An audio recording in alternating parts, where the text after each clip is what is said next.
நான் கர்த்தரை நோக்கிச் சத்தமிட்டுக் கூப்பிட்டேன், அவர் தமது பரிசுத்த பர்வதத்திலிருந்து எனக்குச் செவி கொடுத்தார். சங்கீதம் 3:4 என் அன்பு பிள்ளையே, இந்த நாள் உங்களுக்கு ஆசீர்வாதமாயிருக்க நான் தரும் வாக்குத்தத்தம் இது. நீங்கள் ஒன்றுக்குங்கவலைப்படாமல் எல்லாவற்றையும் குறித்து உங்கள் விண்ணப்பங்களை சூத்திரத்தோடே கூடிய ஜெபத்தினாலும் வேண்டுதலினாலும் தேவனுக்கு தெரியப்படுத்துங்கள். பிலிப்பியர் 4:6.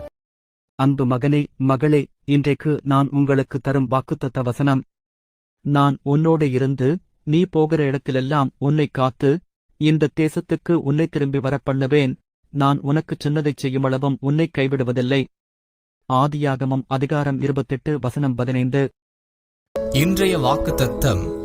மோசே ஜனங்களை நோக்கி, பயப்படாதிருங்கள், நீங்கள் நின்று கொண்டு இன்றைக்கு கர்த்தர் உங்களுக்கு செய்யும் இரட்சிப்பை பாருங்கள். இன்றைக்கு நீங்கள் காண்கிற எகிப்தியரை இனி என்றைக்கும் காண மாட்டீர்கள் என்றார். யாத்திராகமம் 14:13.